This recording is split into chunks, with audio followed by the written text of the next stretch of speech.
ACM tompona ndraikitra tamin'ny fanendrena ireo tale fito ny tenako mitoy ny fanadiadiana momba ny raraboina 767 raha rahampirenena mila manova rafitra ary tsy maika amin'ny repoblika fahadimy ho itoavana raramomay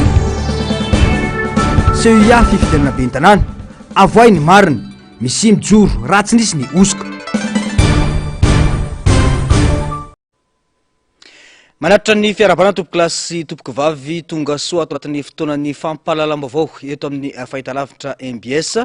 manasona ampanajana izay anaraka ny fampahalalam-baovao hatramin'ny farany fiainanantoko tsy mialonjafy sy tsy anavana nizaniza fa afaka tonga avokoa ny hoe ny atanjombato ny sabotsy ho avy izao izay maniry hiatrika ny fampiarabana na tratran'ny taona vaovao izay tanterahany antoko tiako i Madagasikara tsy misy fisavana bady sa eo ampidirana maimaim-pona ary afaka miditra malalaka ny rehetra saingy ireo ijanona isakafo aorian'ny fotoana kosa no tsy maintsy mitondra ny bady sa izay efa nametrahana lamina isaky ny boriboritany eto Antananarivo na ny any ivelany sy ny any amin'ny faritra misy kosa nefa ny fepetra ara-pahasalamana tsy maintsy ajaina manoloana ny fiparitahan'ny aretina amin'izao ka amafisina ny fepetra sakana vao eny ampidirana entanina ny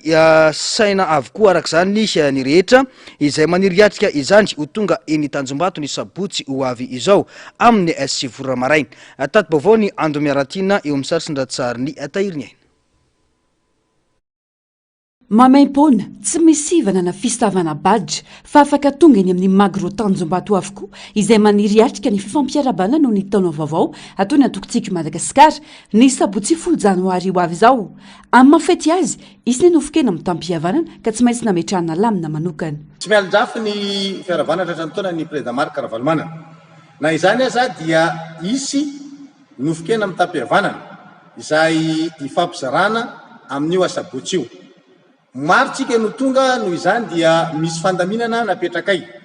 satria amintsika reo misy sady te anotrina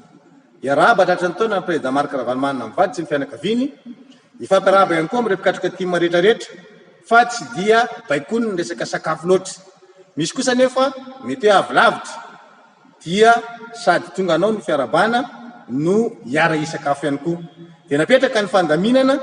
fa zay rehetra te ho avy zany dia afaka tonga tsy misy fisavana eo amin'ny fidirana fa mahazo miditra avokoa isika rehetra izay amonjy anilanoana fiaparabana tratry ny taona io ho an'ny sakafo kosa dia ny ferana ho an'ireo zay nahazo badisa ihany no mijanona misakafo araka ny fandaminana zay efa napetraka isaky ny boriboritany sy ny distrika ivelana Antananarivo aveko zany sady tsindriko ny fatongavana eny Tanjombato eny Magro dia tsy ny ferana hoe zay olona manana badisa ihany afaka tonga eny daholo sika rehetra zay ifanotrina amin'izany fiarabana tratry ny taona zany na manana badisa na tsy manana badisa dia afaka tonga fa ireo zay isakafo kosa dia zay no tsy maintsy maka n'ilay badisa araka ny fandaminana efa napetraka isaky ny distrika tsiraray zay misy atsika avy zay atsotsika an'ireo responsable ny solombavam-bahoaka ny distim ny comtim ary ny foktim na ny bureau politika koa atsika atsona aiza tsy misy ny fistavana badge fa ireo izay andray anjara amin'ny sakafo iombonana no mila manana badge izay afaka alaina eny amin'ireo rafitra tim misy kosa nefa ny fepetra ara-pahasalamana tsy maintsy ajaina malona ny fiparitahany aretina amin'izao fotoana ka namafisana ny fepetra sakana vao eny ampidirana satria misy ny karazana ameana ara-pahasalamana dia iangaviana isika rehetra mba hitondra kasibosy zany hoe aritava mba hierovana mety ho fifindrany ny avarana retina zany rasanatriny zany rasanatriny zany ositsika ny akoatran'izay eo ampidirana dia isy gel napetraka eo zany isy mpitsabo ekipa ny atoko tiako Madagasikara zay mametraka an'izay gel zay ohatra ka tsy mitondrotsika dia zay ny manaraka an'izay fandaminan'izay tsika misy ihany koa dokotera tsy maintsy mijery sy mitily ny hafanatsika zany hoe misy barrière sanitaire zany eo ampidirana ny vavahady dia mba manaraka an'izay fandaminan'izay tsika satria mila mifampiaro koa tsika ao anatiny ilay fiparitahan'ny avalana retina ka tsy sanatriny zany ny fiaparavana tratry ny taona no ifamindrana retina dia anomboka amin'ny 7 maraina ny fotoana anasana ny rehetra ho avy anatrika izany tontolon'ny politika kosa indray mialohan'ny irosona amin'ny fifidianana izay kasaina ho atao afaka rotaona dia mila jerena maika amin'ity taona ity ny lalàna mifehy ny fifidianana eto amintsika hoy ny mpanao politika Toavina Ralambomahay. Tsy isy dikany hoy izy ny fakankevitra eny ifotony raha tsy fantatra mialoha ny rafitra tiana itondrana ny firenena raha anova lalam-pandrenana aza aorin'ny fikoanando nasionaly dia tsy tokony amaika ny fidirana amin'ny repoblika fahadimy. Narcisy Karazafy sy ny Aritanjona no mitondra ny antsipriam-baovao. Tokony efa hita soratra mazava ny fototra hitondrana ny politika mpanjakana amin'ity taona 2024 ity ato anatin'ny 3 volana ka hatramin'ny 4 bolana manaraka raha tsy voafaritra mialoha izany ravitra izany hoy ny mpanao politika Toavina Ralambomahay dia ho very hevitra sy tsy isy dika ny fakakevitra atao eny fotony amin'ny vahoaka. Araky ny fanazavany tokony tsy ho fakakevitra kabeny sy atendrony no atao fa mila mazava tsara ny safidy apetraka eo anatrehan'ny vahoaka. Tokony ho fantatra mialoha ohatra raha makany amin'ny rafitra federaly Madagasikara sa manome fahefana bebe kokoa ny faritany amin'ny endriny faritany mizaka tena na koa misafidy rafitra hafa tanteraka anisan'izany fiverenana amin'ny foto-kevitra mifandray amin'ny fanjakana andrina. Hoe tokony fantafatatra hoe iza malagasy manerana Madagasikara anaty fototany rehetrany hoe pro-fédéraliste ve sa pro-fokon'olona ve sa ohatranay province région autonome ve sa pro-fanjakan'andrina ve sa pro-fanjakan'Andriamanitra ve. Izany hoe tsy tokony hoe ny tsy mety zany dia hoe olona fotsiny ny hevitr'olona momba ny tetezana momba lavanily momba ny letchi ka hoe tsy fantatra hoe ahoana indray fomba anoratana izay. Notsindrin'ity mpanao politika ity fa tsy tokony hisabaka intsony ny malagasy tsy azo ekena hoy izy ny filazana fa manaja ny laïcité de l'État nefa etsy andaniny mampiseho ny fironana ara-pivavahana ny mpitondra nambarany fa tokony tsy ho sakanana ny fokon'olona aneo ny heviny ny andraikitra ny fanjakana sy ny rafitra mpikarakara kosa dia ny mandrindra sy mandahatra izany ao anatin'ny fekevitra mazava izay manaja ny safidiny maro ary afaka hitariana ny firenena amin'ny lalana iray voafaritra raha tena hitondra fanavaozana marina. Tokony hivadika mitsitsika izany hoe sady milaza republikanina nefa avy eo milaza hoe izay andrina izay lonaka izay sojabe na hoe milaza hoe laïcité de l'État nefa mivavaka foana isaky ny miseo fanjakana. Zava-milaza zany tokony anatin'ny enimbolana dia mafatafata tokony hisy registre zany hoe reto avy ny malagasy sokajy amin'ireo firehanareo dia amin'izay koa tonga dia mazava be koa hoe firy zany nisany antoko politika enina na fito eto Madagasikara fa tsy be dia be ohatrany amin'ny fotoan'izao satria efa mizara tsara le foto-kevitra. Ny hevitra entiko aloha zany dia izay mihitsy hoe sokajiana le izy dia manao registre mihitsy hoe anivany Felerivesta reto avy no republikana, any Mandritsara reto avy no fanjakan'andrina, any Alavokona Boloa reto avy humaniste écologiste izay fanaovana azy. Fa raha hoe alaina fotsiny ny hevitra eraky ny tanàna dia mandravona avy eo ny tady constituante manahirana be izy sy tazalaovana azy. Tokony ho lara-pameana amin'ity taon'ity ihany koa ny fanitsiana sy fanavaozana lalàna amin'ny feno fifidianana mialohan'ny rosoana amin'ny fifidianana afaka roa taona mba hisorohana sahady ny krizy sy ny tsy fifampatokisana izay fahita matetika mazava ho azy fa mila lalam-pandrenana vaovao i Madagasikara kanefa tsy midika izany fa tsy maintsy rosoana ny fananganana ny repoblika fahadimy satria hatreto dia hita taratra fa ny rafitra republikanina no mila saina tsara satria antony mampiverimberina ny fanonganana mpitondra sy ny krizy politika eto amin'ny firenena. Mila lalam-pandrenana vaovao fa ny lasa sahady tsy cinquième république avy aloha loatra satria eto Madagasikara hita mihitsy fa le republika mihitsy ndraindray no tsy miditra anatin'ny lohan'ny malagasy ohatrany hoe bentanany ianao na totonona amin'ireo mpanjakaina dia lazaina fa ray aman-dreny. Any Frantsa Mitterrand tsy ray aman-dreny fa filohan'ny republika izy. Donald Trump tsy ray aman-dreny amerikanina fa filohan'ny republika izy. Fa eto amintsika zany mbola afamadika daholo ilay izy mbola misy an'izay schizophrène izay na somary mivadika tokokely zany afangaro daholo ny zavatra rehetrarehetra dia io mianjery io ny republika. Za io zany dia republikanina mazava ho azy humaniste fa tsy ny malagasy rehetra no fomba demokrasia. Mbola misy areto milaza hoe atao dictature, mbola misy areto milaza hoe atao fanjakan'andrina dia tokony miteny daholo aloha dia afaran'ilay izy fantatra hoe inona natao.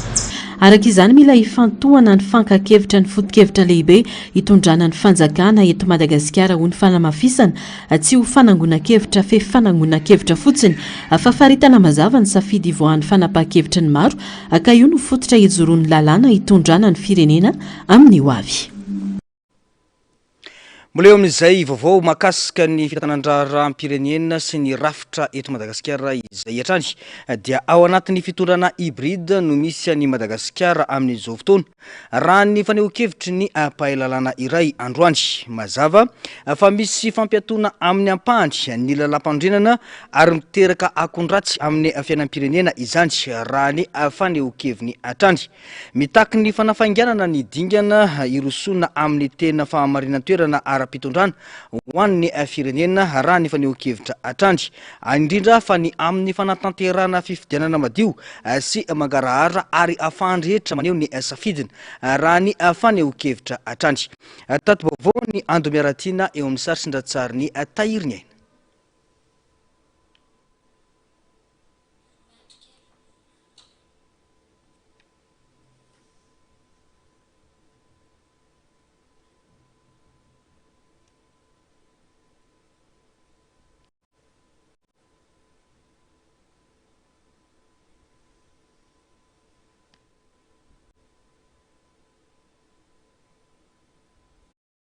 Mazava fa misy fampiatoana amin'ny ampahany lalam-panorenana raha ny zava-misy eto amin'ny firenena ankehitriny ho ny mpahay-lalàna. Maro ny teboka maneho izany saingy ny azo lazaina tsy tokony ho adinoana fa misy fitraikany amin'ny lafin'ny toe-karena sy ny sosialy izany.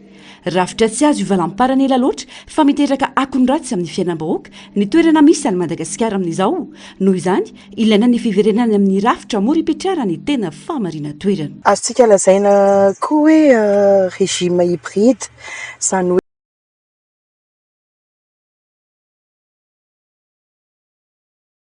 hoe ampovoany zany atenatenany misy voka-dratsin'izay satria raisiko ohatra fotsiny zao hoe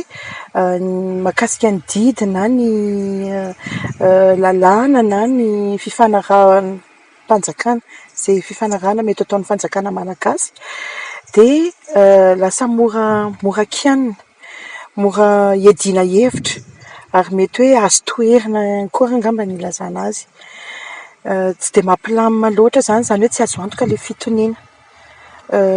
fragile zany hoe ilazana azy angambany amin'ny teny baiko dia hoe fitoniana marefo hoe dia rehefa ny fitoniana ny marefo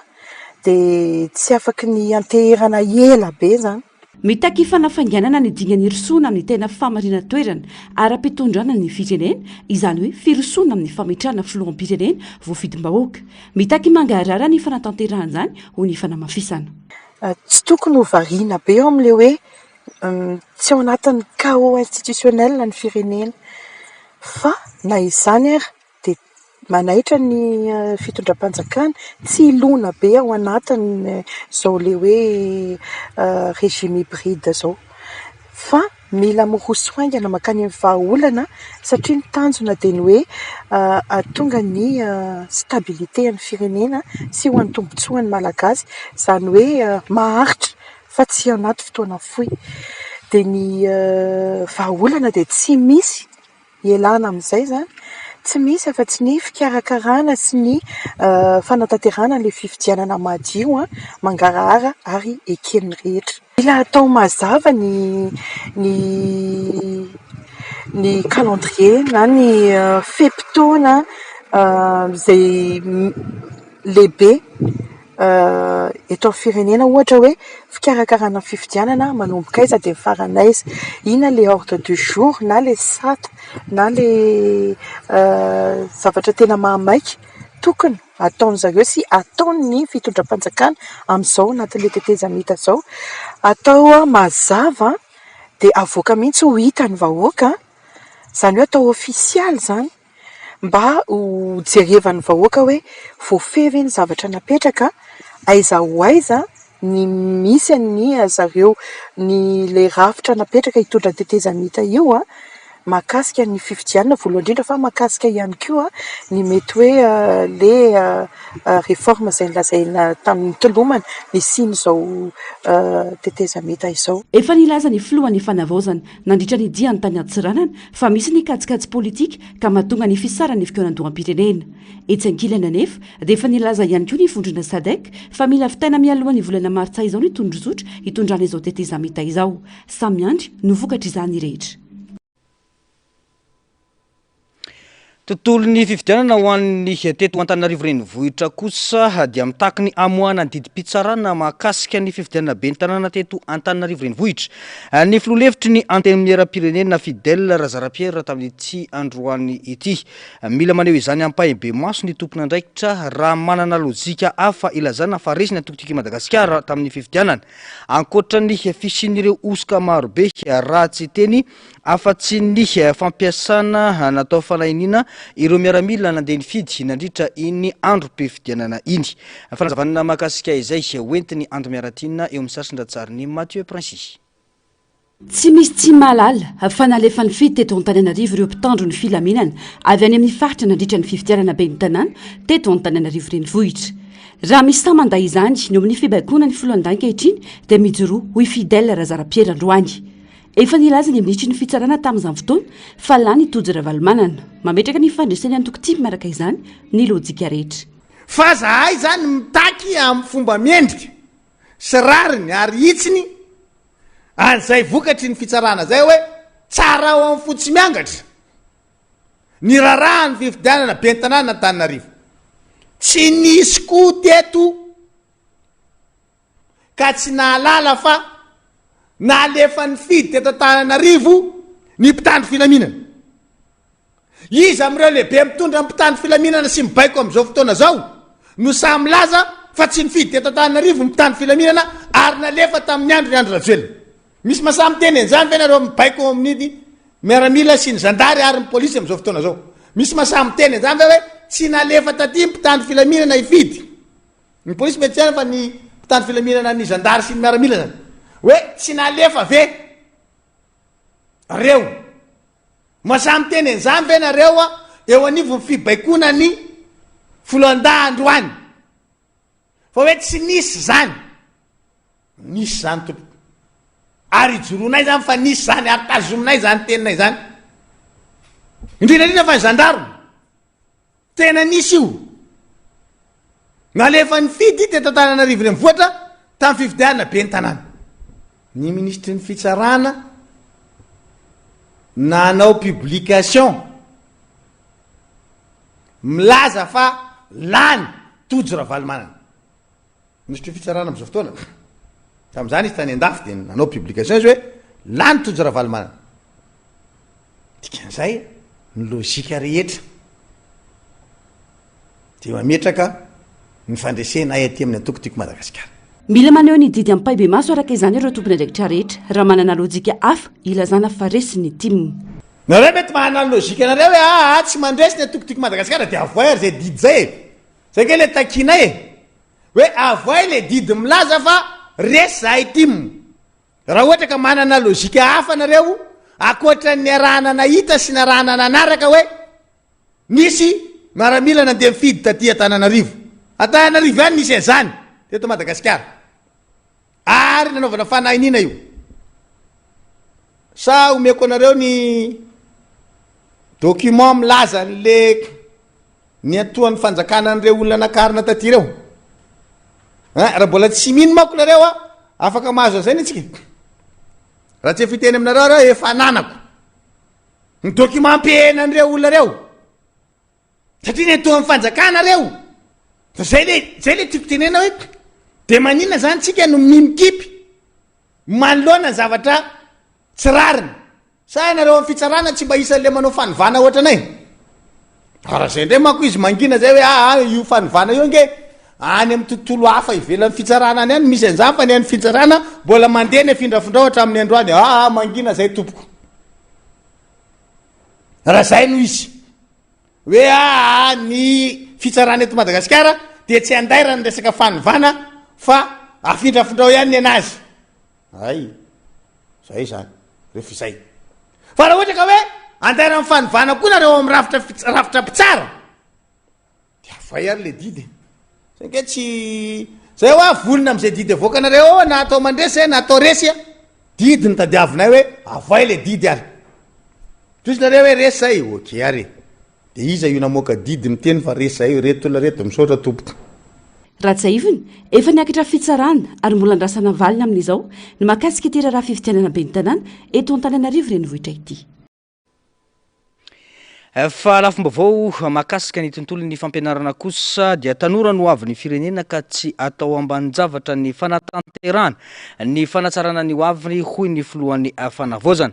tsy vitany kabary anefa izany fa mila porofoina amin'ny asa ka ankoatr'ireo asa efa vita tamin'ireo université sasatsasany eto Madagasikara dia ny roso ny asa ho an'ny université anatsiranana rindratsary ny Mathieu Prince no hitaterana izay vaovao izay isan'ireo setra nojeren'ny fiadidin'ny fanavaozana voalohany ny fanatsarana ny toe-piainan'ireo mpianatra eny anivon'ny université Mpanjakana ho an'ny eto Antsiranana manokana dia efa nahazo famatsiana rano fisotro madio ireo mpianatra ary mbola iampiro izany misy ihany koa ireo asa fanorenana sy fanarenana trano fidiovana sy fivalanana mahery ny telopolo tahaka ny efa natao tamin'ireo université hafa dia ametrahana mpanao solaire ihany koa ny université Antsiranana tetikasa maromaro no apetraka eny anivon'ny université Antsiranana avy amin'ny fotoanam-panjakana hoy ny filohan'ny fanavaozana ka isan'izany ny fananganana trano mpianatra roa lehibe hizaha azo miaraka tsika hoe tonga ty ve le mpanao solaire tokony ho an'ny mpianatry ny université Diego fa tokony haampy anareo ety soamantsara mitovy amin'ny ankatso sy andrainjato zay ny anakiraiky ny raiky manaraka an'izay a misy an'le trano fidiovana 96 mètres carrés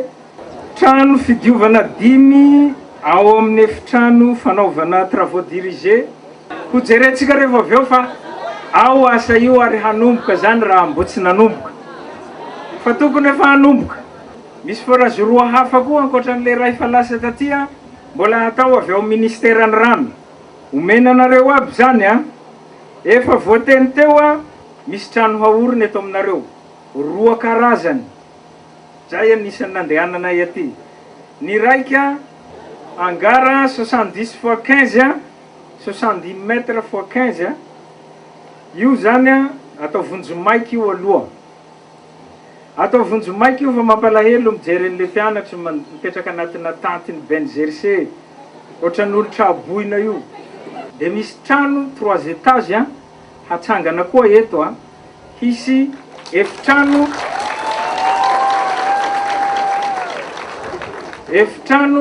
7 de ny efitrano ray afaka mandray mpianatra 3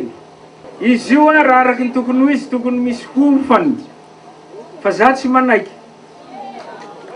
azonareo le izy ho hitanay fanjakana ny fandraisana anjara atao fa ny trano aloha atomboka dia ny internet gratuit isan'ny asa efa mandeha ny fanarenana trano fidiovana miisa 5 eny amin'ny trano fianarana ny asa fanamboarana forage miisa 2 izay amatsiana rano ireo trano fidiovana no sady amatsiana rano ny mpianatra forage misy pompy ampiasaina amin'ny herin'ny masoandro unité de traitement iray ary fitahirizan-drano manana adiry 10 metatra toratero mpianatra mahery ny 4,000 no azo tombotsoa amin'izao tetikasa izao mbola maro ny fangatan'ireo mpianatra nandritra ny fitsidiana nataony filohan'ny fanavaozana teto Antsiranana ary isan'ny verimberina ny fananganana fefy ho an'ny université ny lafo ny vatsim-pianarana ny fanavaozana ny tranon'ny mpianatra ary ny momba ny saram-pianarana izay lafo dia lafo fa nisy androany ny teny mita navoaka ny fiadidinan'ny fanavaozana ny repoblika mikasika ny fanehoan-kevitra miopefy ataon'ireo olona sasany anatin'ny tambajotra serasera tany demokratika i Madagasikara kanefa tsy tokony ho adinoina fa tany tandalana ihany koa hoy taksa raha miaranjato noho izany Ilaina ny fandaranjaranjanona sy ny fahaizana maneho hevitra isoroana ny foarampe firahany faneho-kevitra. Ankilan'ny nanambara koa ny tanora mpampiasa ny tambajotra fa tokony ampidirina anatin'ny fampianarana ny fahaiza-miaina any an-tsekoly ny fomba fampiasana ny fahaiza-miaina eny anivony tambajotra serasera. Nasisy Karazafy sy ny Artanjona no mitondra ny Antsipriam-baovao. Tany demokratika i Madagasikara izany hoe mandala bebe kokoa ny fahafahana maneho hevitra ary isan'ny adina tamin'ny tolona natao teto amin'ny firenena ny fahafahana maneho hevitra raha nofehezina tanteraka izany tamin'ny fitondrana teo aloha hoy Takisara Miaranjato mpitolona no sady mpampiasa ny tambazotra an-tserasera. Ankoatra ny mahatany demokratika ny Madagasikara dia tokony tsy adinoana ihany koa fa tany-tandalana isika mila soroana ny faneho-kevitra mifampiantsy mifandrangitra fa indrindra ny fampielezana vaovao diso na tsao. Tonga ny fanjakana vaovao izany hoe tekezamita lasa nalalaka be ny faneho-kevitra lasa mivoana ilay izy izany hoe raha misy zany ikena fa hoe tany demokratika sika fa misy koa nefa ny atao hoe tany-tandalana dia izay no mametra le faneho-kevitra izany hoe afaka maneho hevitra fa misy fetrany izy le misy limite an'ilay izy dia eo no ahafahany tsiraray mandanjalanja an'ilay izy ka tato ato hita fa tena naroboroko be ny fifandrangitana ny fanaratsiana tokony surtout tokony fanjakana dia eo no mila mitanjona kokoa ny fanjakana mba tsy isian'ny kaboraraka eto amin'ny firenena. Tsy maintsy misy ambadika politika ny fampielezana vaovao tsy marina ary ny fankahalana ataon'ny ekipa ny mpitondra teo aloha dia hita soritra fa fototra ireny vaovao diso miparitaka ireny ho iatra ny faneho-kevitra. Tsy misy fanafodiny anefa ny fioarape fiataon'ny mpampiasa compte fake raha tsy ny fampiarana ny lalàna ihany na izany aza nefa irariana tsy ho tonga amin'ny sehatra mafy kokoa ny famaizana ireo mpanalabaraka sy mpanelitsao an-tambazotra mba tsy hanitsahana ny mahatany demokratika ny Madagasikara ho iatra ny fanazavana. Lazana angamba ny deborde zany resaka faneho-kevitra to Madagasikara dia izay nefa tsy misy fanafodiny ankoatra ny fanjakana ndraiky mametra anazy ny famirana azy atao angamba hoe tsy hitovy amin'ny nataon'ny finozana teo aloha satria tsika mantsy ao anatina fanovana ao anatina fanavozana dia izay no hoe tsy mampitovy anazy mila lanjalanjaina le faneho-kevitra. Izany kosa nefa tsy manakana raha ohatra hoe misy ny tsy mety ataon'ny tokony andraiky mpanjakana ka izay mahasampitorika an'izany manam-pirofo mazava sy mafy-potitra dia afaka mitsangana amin'izany ary ireny angamba dia ataoko hoe afaka arovana. Mila faritan'ny fitondrana mazava hoe ny olo-mpanjakana ihany ve no tsy tokony ho enjehana eny an-tambazotra sa natao an'ny sarababem-bahoaka izay hiara-ny fanalambaraka eny anivon'ny tambazotra ihany koa ny fampafantarana navoaka ny fiadidiana ny fanavaozana ny repoblika iny hoy ny tanora mpampiasa tambazotra an-tserasera manitsaka ny mahademokratika ny firenena mantsy raha tokany mpitondra irery no amoahana teny mita toy ireny. Anisan'ny divan'ny tanora ny hoe fahalalahana maneho-kevitra sy ny teny dia tena ny teny ny tanora avy eo ary afaka ny teny dia noho ny teny indray ny tanora dia lasa misy lalàna hafa mivoaka indray manohatra an'ilay izy voakitika le izy afaka le izy zany tsy tokony hoe nitoerina le lalàna fa atao ampanajana ny faneho-kevitra sao dia mba izay ngamba ny tiany zareo tenenina hoe amboarina kely le fitenenany zareo anazy hoe afaka amin'ny teny fa ampanajana tsy misy fanompana ny zavatra ny koa nitsapa zany indrindra fa na hoe amintsika tanora amintsika malagasy indrindraindrindra indray tsy hain'ny olona hoe tena tezitra ianao indraindray ianao matsapa hoe tsy fantatry le olona le izy tsy ho tsapa an'le olona tsy mandona an'le olona le izy raha ho teneninao ampanajana ary indraindray tsy mendrika an'le olona le ajaina fa raha mbola azo atao dia za miteny foana hoe aleo mifanaja. Fepetra tokony ho raisina ho iatrany ny faneho-kevitra ny fampafantarana sy fanentanana ireo olona ireo tanora indrindraindrindra tsy any an-tambazotra tserasera ihany fa na any an-tsekoly aza dia tokony ampidirana anaty fandaharam-pampianarana ny fahaiza-miaina ny fomba fampiasana ny tambazotra tserasera anaty fifanajana ary mifanindran-darana amin'izany ny fampianarana ny lalàna velona misy eto amin'ny tany sy ny firenena satria tsy ny rehetra no mahay ny lalàna ary misy aza efa enjehany eny anivon'ny fitsarana vao mahafantatra ny fisiany ny lalàna iray. Ahoana inona ny lalàna tokony sotrahako tamin'ny voalohany mantsy hoe lalàna amina resaka tany zao nefa efa nisy naneo dia atao ohatran'ireny le izy angamba koa satria ny ampianarana ny tena ahitana ankizy betsaka ohatra asiana ny ampianarana ohatra ka hoe amin'ny maraina kely misy taona kely tsy haiko 30 minitra ampahafantarana ny ankizy hoe zao ny zoako zao ny lalànako zay ngamba tsy concerne any resaka tambazotra sy ny hoe any fa na ny hoe ny zavatra be dia be mantsy zao ny harcèlement teo aloha teo na ny harcèlement mety mahazo ny ankizy anankiray ary inona ny fepetra afaka tokony raisiny nao mafisiny fa tokony enjehina ireo mpanao compte fake satria sady manimba ny fomba fampiasan'ny tanora ny tambazotra tserasera no manakarotana ny sainy vahoaka ihany koa gasy sentimental be tsy misaina fa mifono hitondrana ny fiainana dia reny zany mila andraisana fepetra koa reny tena rehefa ampiarina ny lalàna rehetrarehetra amin'ny zavatra rehetrarehetra dia mba angatahana koa hoe mba tena hiasan'ny reny cybercriminalité ireny any tena manampahaizana amin'ireny maro gasy any tanora manampahaizana amin'ireny resaka cybercriminalité ireny mino ako fa tsy sarotra no misambotra an'ireny ary reny tsy le mbola tena avolenta be ireny raha tsy ahivina ny maraina teo dia nisy ny ranty naparitaka ireo pejy ofisialy ny ireo androm-panjakana isa-tsokajiny teto amin'ny firenena mampatsiafy fa zo fototra ny fahalalahana amin'ny teny sy maneho hevitra eto Madagasikara saingy tsy maintsy ampiasaina ao anatin'ny fanajana ny lalàna sy ny asin'ny olombelona ary ny androm-panjakana izany nao mafisy ny oranty io fa ny fanevantevana ny fandranitana fankahalana ary ny fanitsakitsahana ny asin'ny mpitondra ambony eny anivon'ny tambazotra ny tserasera dia voasikajo eloka araka ny lalàna amin'ny feny eloka anabaka ireo fihetsika ireo dia mety hitarika fanenjehana ara-pitsalana voalaza fa apetraka ireo fepetra ara-dalàna rehetra ary andalana ny fanenjehana ireo miopefy ho fiantohana fa ny fahalalahana amin'ny teny dia hoentina nasoavana ny be sy ny maro sy ny filaminam-bahoaka fa tsy entina anakorontanana lafim-bavao afatanteraka kosa efa misy ny fionana sy ny fampiresahany manoloana ny resaka mandeha amin'ny tambajotra serasera milaza ny fisian'ny olona izay nomena andraikitra eo anivon'ny aviation civile de Madagascar kanefa manana olana amin'ny resaka diplôma ozoka tsy takona fenina hoy ny étalé général ny ACM nametra-pantoanina raha misy ireo mivoy fanaratsiana na fanakorontanana tompony andraikitra feno amin'ny fanendrenina ireo étalé général ireo ny tenany ary hanao mafisiny fa everina fa ireo no afaka hitondra ny fanavozana sy ny fanatsarana eritreretina amin'ny ity ACM ity raha ny faneho-kevitra atranty tato-baovao mahakasika izany miparitaka ny resaka amin'izao fotoana milaza ny fisian'ireo olona manana olana amina fanaovana diplôma osika kanefa nomena andraikitra eo anivon'ny aviation civile de Madagascar tsy takona fenina fa misy ireo mivoy fanaratsiana sy fanakorontanana na ao anatin'ny ACM na ny ivelany ho ny étalé général ny tiorina sy ity androany efa nisy ny fionana sy fifampiresahana ary fijerena momba ity raha ity no fanamafisany everina hoe Albert Coutoirso fa ireo étalé misafito ireo no avy taiara iasa aminy amin'ny andraikitra nankinina taminy ka tompony andraikitra feno tamin'ny fanendrena azy ireo ny tenany mila manaiky aloha ny be sy ny maro na ato anatin'ny ACM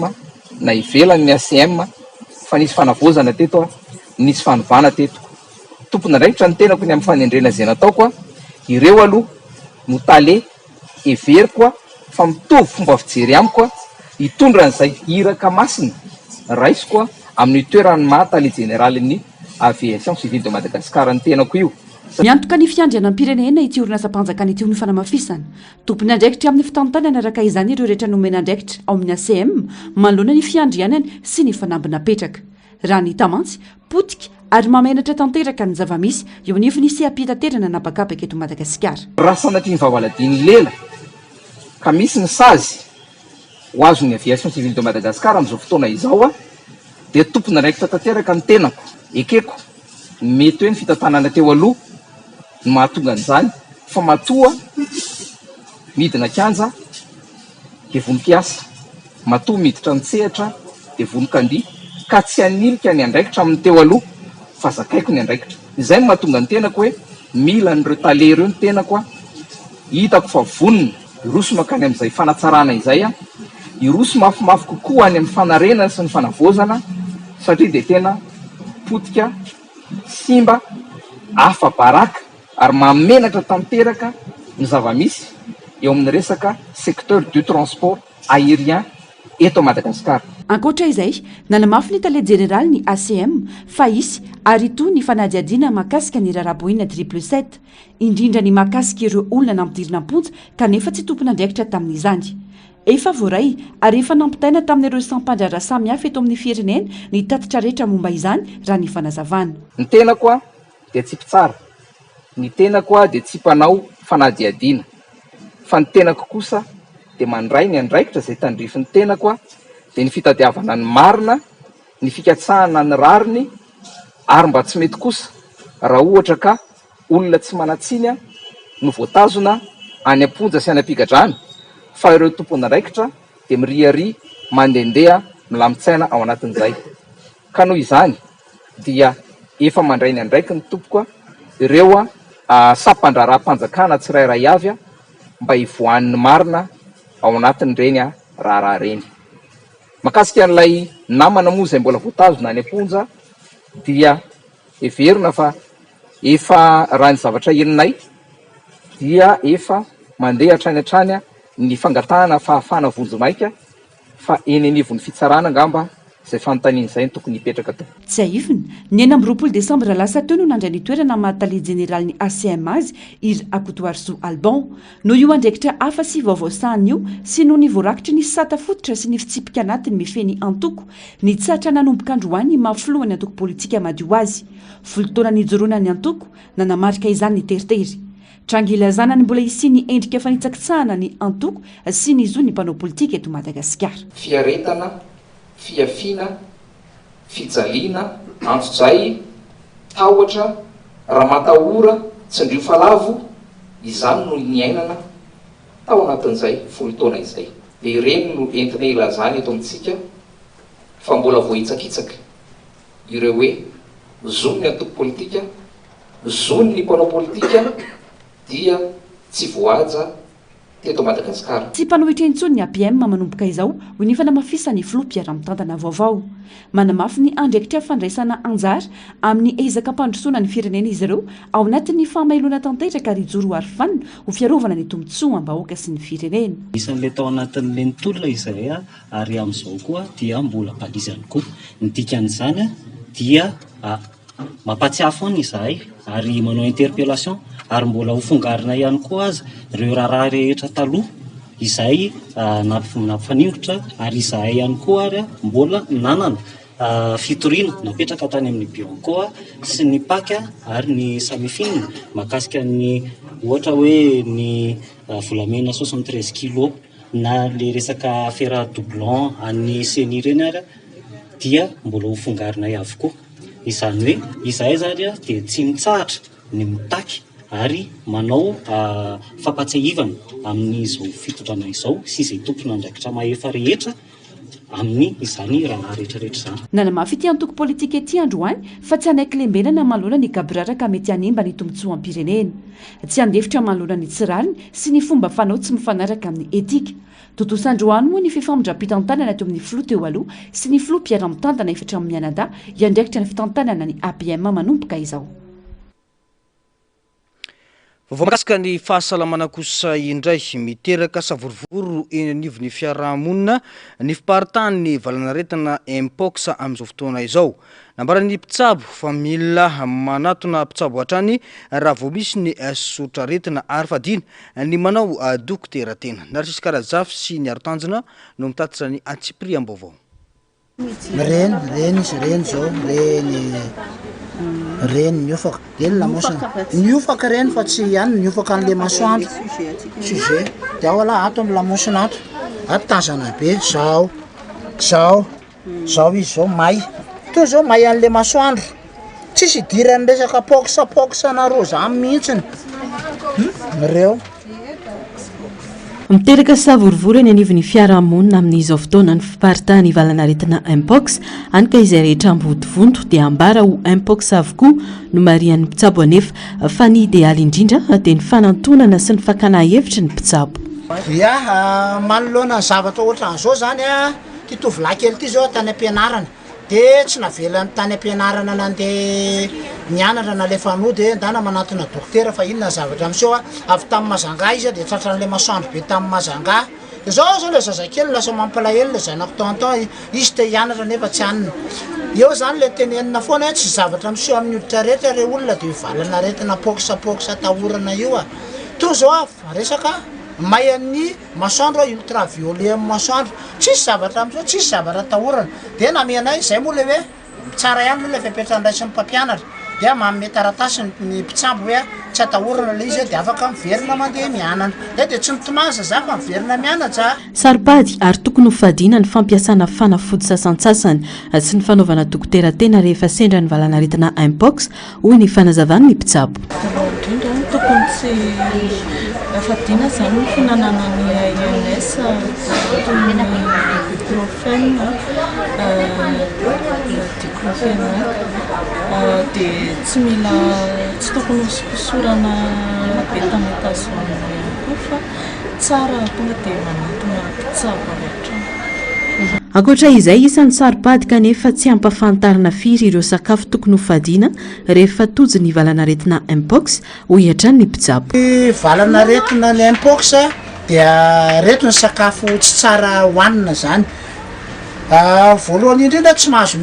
tsy tsara mihinana sakafo be piment sakay be reny manarak'izay ny poivre tsy de atao be de be loatra manarak'izay ny gingembre manarak'izay tsy atao sauce be sakay be manarak'izay tsy de tsara loatra mihinana citron manarak'izay tsy de tsara mihinana mandarine ny mihinana mananasy mihinana an'ilay voatabia le atao le voatabia manta iny de mihinana vinaigre be koa tsy de tsara mandritra an'io valana aretina io manarak'izay any ankizy tsy amena chips be de tsy amena charcuterie be reo avy de tendakaniny eo daholo hoe mampatanjaka de tsy amena bonbon matetika be kokoa de gâteau bita be kokoa tsy de tsara manarak'izay tsy mihinana soda manarak'izay mila misotro rano matetika tsy tsara kokoa no mena mofo dopaina le mafy be reny le ankizy manarak'izay tsy amena kafe raha azo atao dia manarak'izay tsy mena an'ireny le boisson énergisante reny tsara tsy tsara koa zay raha mena zavatra mamay be loatra na sotro zavatra mangatsika be loatra fa tsara misotro rano matetitetika rano matimaty no mafisiny fa tsy mahafaty ary mora tsaboana kokoa ny valanaretina impox ka tsy tokony ampisaviritaka ny sainy marary sy ny fianakaviany zany mora kokoa ary ny fampisitrahana ny fanafody fitsaboana ka tsy tokony hiteraka savorivory eny anivon'ny fiarahamonina raha ny fanazavany hatrany ilaina nefa ny fisorohana mba tsy hiparitahan'ny aretina hoy hatrany izy nanamafy de mitenenika tona hoe mora mitsabo an'ilay aretina fa za taitaitra be da aza mamorona sekta le sasany any naninany hoe mafaty fady ony ny mananina zao hoe fady ony zao hoe eny misy ny zavatra tsy tsara fa azo tsaboana le izy azo tsaboana tsara mihitsy ary ny zavatra voatsikary tsara dia fanafody kokoa misy eto Madagasikara ary mora ny tsaboana izy fandraisana tanan'ny fiaraha-miasa amin'ny ministera amin'ny fahasalamana zany no tena zava-dehibe amin'io zavatra io amin'ny ankapobeny dia saika efa nandray fepetra mifanandrify amin'ny fepetra sakana tsy hiparitahany ity valanaretina ity avokoa ireo sampandraraha isantsokajiny eny anivon'ireo faritra ina isian'ny fiparitahana atreto miisa eny ireo vao marina fa mitondra ny tsimbokaretina ary toka enina amin'ny 20 no ahina ovo mbola eo amin'izay tontolo ny fahasalamana izay hatrandry tsy andray an-tanana na hitsabo ireo marary voamarina na ahina hovoan'ny anendrana-jako na ny impox sy ireo aretina mifindra rehetra ny Union des Internes de Madagascar na ny UIM araky ny fanambarana androandry saingy mitoera-dalàna kosa ny fikarakarana ireo aretina tsy mifindra sy ny fitsaboana mahazatra noraisiny IIM ity fanapahan-kevitra ity taorin'ny fangatahana maro nataon'izy ireo nandritra ny volana maro saingy tsy nazahoana valiny avy amin'ny tompony andraikitra eny anivon'ny hopitaly sy ny fitondram-panjakana atreto tsy mahazo tampoka rama manoloana ny loza atreny na ny indemnité de risque manko ny interne raha ny fanazavana kanefa dia izy ireo no miatrika voalohany ireo marary eo koa ny tsy fisian'ny fiantohana ara-pahasalamana raha ifindrany aretina izy ireo mandritra ny fotoam-piasany ka izy ireo ihany no mandray an-tanana ny saram-pitsaboana ny tenany mangany fotsiny ny tsy fampiny ny fitaovana fiarovantena manokana na ny EPI any amin'ireo tobo-pahasalamana sy hopitaly maro ary tsy fisian'ny fepetra mazava izay mametraka ny mpiasan'ny fahasalamana ola aram-pahamehana eto amin'ny firenena. Tsy mangataka zavatra tsy ho tratra izahay, hoy ny fanazavan'izy ireo. Fiantohana fototra fotsiny no angatainay. Tampoka raha ho an'ny loza atrehina, fikarakarana feno raha sendra tratry ny aretina vokatry ny asa ary fampiny tahiry tsarombava, akanjo fiarovana ary fontanana. Anamafy ny fasahirana ny rafitra fahasalamam-bahoaka izao toe-zavatra izao, hoy hatrany izy ireo, satria tsy ahazofana raha maso manokana ireo marary ina ho voan'ny arety mifindra. Vokany itombo ny loza mety ifindran'ny aretina eny amin'ny fiarahamonina. Vokany ihany koa voatery mankany amin'ny tobim-pitsaboana tsy miankina izay lafo ny marary, na koa voatery ijanona tsy mitsabo tena sahaza. Miantso ny manam-pahefana araka izany izy ireo mba anovan'ny teny hoetsika sady mampitandrina fa mianatra amin'ny fahasalamam-bahoaka manontolo ny olana, ary raha tsy misy fepetra aingana mety ho voatery anitatra ny etsika ho any amin'ny sampana hafa ao amin'ny hopitaly izy ireo, raha ny fanazavana. Fa tokantrano maro tapaka fivelomana voatery manatsahatra ny asa fitadiavany isan'andro vokatry ny ranobe tsy ahitam-baolana eny Andravoahangy sy Ilan'ny Vato amin'izao fotoana izao. Miaina fa tiantoka be kosa ireo tsy maintsy manohy ny asany toy ny mpivarotra. Efa fantatry ny tompon'andraikitra ny olana misy eo amin'ny toerana roa ireo, saingy tsy misy vaolana hatramin'izao, na dia efa maro aza ny antsy-vonjy nataon'ireo mponina, mpivarotra ary ireo mpampiasan'ny lalana. Mila fanovana hatrany fotony ary tokony iverina amin'ny vahoaka ny fitantanana rehefa tsy hain'ny tompon'andraikitra ny amany olana ara-sosialy tahaka izao, toy ny fitantanana ny etra eny anivon'ny fokotany, hoy izy ireo. Tady baovao ny Ando Miaratina eo amin'ny sasiny ratsariny tahiriny ainy.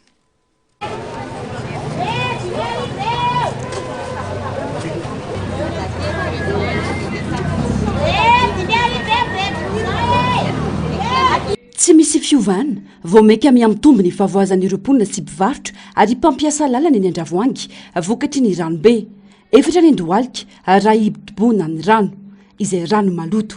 Voatery ny fihindra toeran'ireo mpivarotra. Tsy efaritana intsony ihany koa ny fatiantoka teraka izany vokatry ny tsy fisiany mpandalo intsony. Betsaka ny antso vonjy fitaraina nefa natao saingy antso anefitra ho izy ireo. Na misy azy ireo tompon'andraikitra midinay fotony tsy mitondra vaholana fa mijery fotsiny. Tena fatiantoka ray lavaka mihitsy ny anay amin'izao fotoana izao. Findra toerana mihitsy satria tsisy ny tsena tsy misokatra ny ankizy mihinan-kanina, ny olona ampiasaina mila vola isan'andro.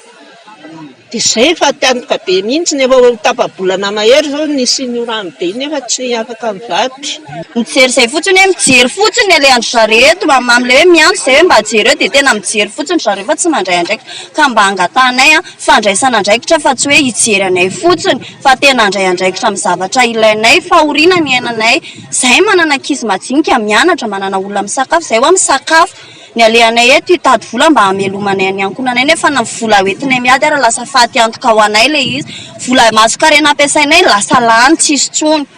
Mijaly izay tsy hoe jerena fotsiny izay ny ilainay aminareo fa fandraisana andraikitra. Faty antoka ray lavaka mihitsy satria izay mamelona mba manjanaka sy mamelona ankonana maro isan-karazany. Ka miangavy re mba jereo akaiky ty Andravoahangy ty. Mivarotra friperia, mivarotra quincaillerie, mivarotra entamajika, mivarotra voankazo, lasa tsy misy tsony. Mienoeno dia mienoeno fotsiny izy dia mijanona ny tokantranony avy ihany. Tsy androrana, tsy mainandro, fa tahaka izao no iainana ety Andravoahangy, saika isan-taona, ary maharitra andro maromaro mihitsy vao midina ny rano. Efa fantatra ny fototry ny olana, saingy tsy ahitam-baolana hatramin'izao, na ireo everina ho tompon'andraikitra aza mialangalana tsy mahita vaholana. Fiainan'olona narivona nefa ny voakitikitika ao anatiny. Fototry ny olona zany dia efa betsaka no mahafantatra anazy ao anatin'izay fa tsy mandalina. Ary misy moa zany ireo mponina tetsy efatra amin'izay olon-dehibe izay efa lehibe teto malala tsara ny tena fototry ny olana moa zany efa anisan'ny teny ihany zany mba teo aloha teo fa mila zany mangataka zany zay hoe mba hidiny fotony mihitsy mitondra panjakana dia mba hiaraka andray andraikitra fa izay fotony olona vonona ny any tanana hiara hiasa anadio an-dalina sy amin'izay zavatra hafa mbola ilaina. Tiranty tsy ranon'orana ihany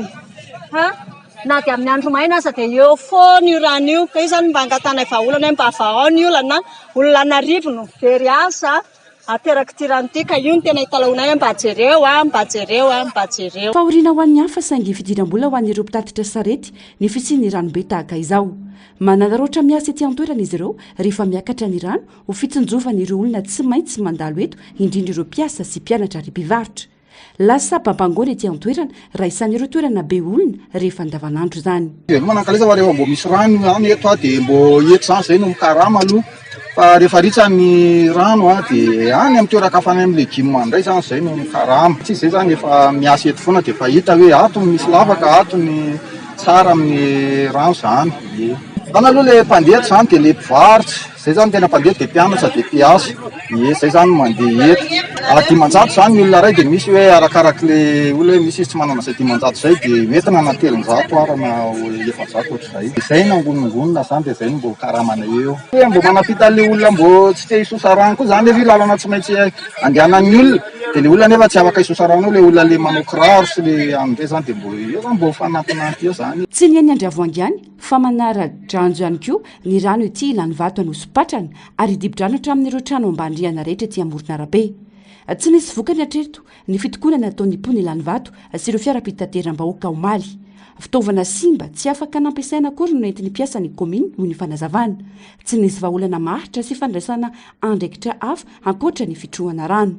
Miatrika amin'ny vantany amin'ireo mivelona amin'ny sasalamba ity tranga ity izy ireo ankoatra ny fahavoazana miatra amin'ireo mpitatitra sy ny mponina tsy maintsy mandeha. Ritra le rano satria karamanay zany sasalamba zany zay ny velomanay nefa ny olona tsy manome lamba rehefa ohatra ka hoe avy ny orana sady misy rano tsisy anasanay lamba zay eo amoron-dalana manasa lamba dia tsisy anasanay lamba le sisin-dalana satria mitosaka any amin'ny lamban'olona ny rano maloto. Atra nisy ny rano tompoko zay dia efa ela be dia efa tsy mba mikarama zany nefa zay olona sahirana zany tena marina. Dia lasa tsy misy manarama manasa lamba zay dia nanianiko anina raha sahirana be mihitsy. Ranona WC zany ny tena lalohan'io rano.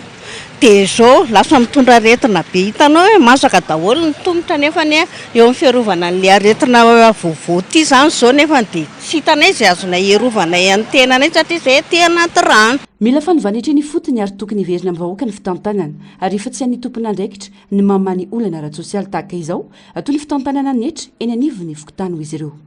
Tena lavitra ny fitondram-panjakana mihitsy ny fahorian'ny vahoaka ary zay ihany mbola averiko hoe alao rehefa lavitra ny fitondram-panjakana ny fahorian'ny vahoaka alao fokotany ny vahoaka ny fokon'olona no andray ny etra-tany io fa za tsy miteny hoe impôt sur le revenu alao raisin'ny vahoaka sy fokon'olona ny etra-tany anaovan'ny vahoaka azy mino fa afaka ny olana rehetrarehetra ohatran'izao any amin'izay fokotany rehetra mety hiaran'ny fahoriana satria raha ny vahoaka zao no mandray ny etra-tany mino fa raha zao fahoriana zao ho afaka. Ankoatra ny fitarainana amin'ny haino amonjery samihafa efa nitondra ny fitarainana teny ambaratonga samihafa ny mponina saingy tsy nisy vokany hatramin'izao hoy ny fanamafisana.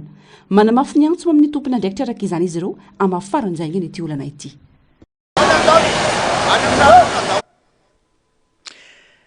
Maresaka avy any ivelany ao anatin'ny fisaonana lali ny Venezuela taorin'ny nahafatesan'ireo miaramila sy ny mpitandro ny filaminana ampolo maro nandritra ny fidiran'ny États-Unis ny sambotra ny Flou Maduro. No tanterana tao Caracas ny fandevenana iraisana omaly alarbi nambaran'ny fitondrana vonjamaika venezuelana fa itoy mandritra ny fitoandro ny fisaonam-pirenena ho fahatsiarovana ireo namoiny antsina Tsipriany vaovao. Nanomboka omaly ny fisaonam-pirenena ao Venezuela taorianana nataterahan'ny fitondrana ny fandevenana iraisana ireo miaramila sy mpitandro filaminana namoiny ainy nandritra ny hetsika ara-miaramila no tanterahan'ny États-Unis tany an-toerana. Nentina namakivaky ireo arabe lehibe ao andrenivohitra Caracas ireo vatapaty izay norakofana ny sainam-pirenena venezueliana notron'ireo fianakaviana sy ireo havana nanao veloma farany tamin-dranomaso izany. Araka ny fanambaran'ny manam-pahefana venezueliana mpitandro filaminana 420 farafahakeliny no namoiny ainy. Akoatra ireo nilaza ny lehibe ny fampanoavany fa ampolony maro ihany koa ireo sivily sy mpiasam-panjakana namoiny ainy tamin'ny hetsika États-Unis iny. Efa nosokafana ny fanadihadiana mikasika ireo fahafatesana izay lazaina ho elo Kanady. Voakasika tamin'ity hetsika ity koa i Cuba nanambara ny gouvernemanta ao La Havane fa miaramila sy polisy 230 no maty vokatry ity hetsika ity. Nanokana 2 andro isaonana koa i Cuba. namoaka fanambarana ny tafika venezueliana nilaza fa tsy mitaky valifaty ny rahalatsaka fa mitaky ny rariny sy ny fahefampitsarana nanamafy ny fanoloran-tenany hiaro ny fiandrianam-pirenena sy hiantoka ny filaminan'ny firenena manoloana ireo vondrona heverina ho avy any ivelany koa ny tafika venezueliana etsy andanin'izany nanambara fisaonam-pirenena mandritra ny hafotoana ny fitondrana vonjimaika ao Venezuela mandritra izany fotoana izany arahin'ny fiarahamonina iraisam-pirenena akaiky ny fiantraikan'ity raharaha ity miverina koa ny adevitra momba ny mahaara-dalàna ny fidiran'ny États-Unis an-tsehatra toy ireny toe-javatra izay mampiakatra ny savorovoro eo amin'ny Caracas sy Washington. Fa ho fampanjakana ny demokrasia dia niala tamin'ny toerany ny gouvernemanta any Côte d'Ivoire ataorin'ny fifidianana solombavambahoaka izay natao ny 17 ny volana Desambra 2024 lasa teo ananganana indray ny gouvernemanta vaovao mandritra ny fitompiasan'ny Alassane Ouattara ny antsipriany izay. Andro vitsy taorian'ny fifidianana solombavambahoaka nametra-pialana ny gouvernemanta ivoiriana nanaiky ny fialan'ny prime ministre sy ireo ministra rehetra ny filoham-pirenena nandritry ny filan-kevitry ny minitra omaly alarobia nahazo ny maro anisa teo anivon'ny antenimieram-pirenena ivoiriana ny antoko RHDP na ny Rassemblement des Oufouettistes pour la démocratie et la paix mihoatra ny 570 isanjato ny toerana azony ao amin'ny antenimieram-pirenena. Nanamafy ny fandresen'ny Alassane Ouattara io vokatra io ho amin'ny fiampitoam-piasan'ny fahaefatra izay nahazo ny vato manodidina 700 isanjato araka ny fanambarana ofisialy. Mbola hitantana ny raharaham-pirenena andavanandro ny gouvernemanta ankehitriny mandra-pametrahany filoha ny gouvernemanta vaovao izay heverina fa ho tafatsangana alohan'ny faran'ity volana janoary ity. Vinavinain'ireo mpanara-baovao fa maro amin'ireo ministra no mety ho tafaverina amin'izay gouvernemanta vaovao eo ka hifantoka manokana amin'ny fizarana andraikitra vaovao ny sain'ny mpanara-baovao indrindra ny fifidianana ny filohan'ny antenimieram-pirenena sy ny mety hanendrena ny filoha-lefitra vaovao. Ilay lehilahy manana vava lehibe indrindra maneran-tany sy ilay trondro ratsy tarehy indrindra ireo no tranga afakely hoentina aminao amin'ity androany ity. Teratany Angolais Francisco Domingos Joaquim fantatra amin'ny anarana hoe Chiquinho Bocagrande nametraka tantara tamin'ny Guinness World Record ny tenany tamin'ny 12 noho ny vavany lehibe indrindra eto tany. Afaka misokatra hatramin'ny 17 cm ny vavany. Nodimandry tamin'ny 1 janoary 2024 tao lohan-dary ny vohitra Angola Chiquinho Bocagrande noho ny aretin'ny avokavoka nahazo azy. Raika amby 30 taona monja ny lehilahy tamin'izany ary nalevina ny 4 janoary 2024 Chiquinho. Francisco Domingos no any olona voarakitra tao amin'ny Guinness World Record noho ny vavany lehibe ka nahatonga azy ho malaza maneran-tany. Nanamarika ny fahasamihafan'ny olombelona amin'ny fisiny na dia tsy naharitra ela aza ny fiainany mbola tsaroana ny tenany noho ny toe-bavany miavaka. Trondro mivelona any amin'ny ranomasina lalina indrindra any amin'ny faritra atsimon'ny Australie sy Nouvelle-Zélande ny blobfish. Malaza maneran-tany ity karaza-trondro ity noho izy miempy rehefa mivoaka avy eo amin'ny rano lalina. Manana halavana eo amin'ny 30 cm eo ny blobfish. Mavokely manjavozavo ny lokony ary indraindray miova ho volondavenona. Tsy misy taolana mafy sy hozatra matanjaka toy ny trondro rehetra ny blobfish fa malemy sy miova endrika arakaraka ny toerany. Mitovy amin'ny trondro rehetra ny blobfish rehefa ao anaty rano lalina, saingy rehefa mivoaka ao anatin'ny rano mahazatra azy izy dia tsy mitazona ny endriny mahatrondro azy intsony fa miempy ka lasa ratsy endrika. Mivelona any amin'ny 900 ka hatramin'ny 200 metatra ao ambanin'ny ranomasina ny blobfish. Tsy dia mihetsika firy izy fa miandry fotsiny io reremby andala eo akaikiny. Mihinana bibikely tsy misy taolana anaty ranomasina ny blobfish, indraindray dia misambotra trondro kely ihany koa izy. Raha tsy misy taolana mafy dia mora kokoa ny mitazona endrika sy miaina amin'ny toerana avo. Tamin'ny taona 2012 voafidy ho biby ratsy tarehy indrindra eto tany ny blobfish nandritra ny fifidianana nataon'ny Ugly Animals Preservation Society fikambanana miaro ireo biby heverina ho ratsy tarehy. Na dia heverina ho ratsy tarehy aza nefa ny blobfish dia manandanja amin'ny ekôlôjia an-dranomasina lalina satria manampy amin'ny fiarovana ny tontolo iainana. Tapitra ny fampahalalam-baovaontsika tompoko lasy tompoko vavy mankasitraka anao nanaraka izany hatramin'ny farany isaorana trany ireo teknisiana sy ireo namanampanao gazety nafana nanatontosa izao fampahalalam-baovao izao mametraka ny soafatsara tompoko lasy tompoko vavy.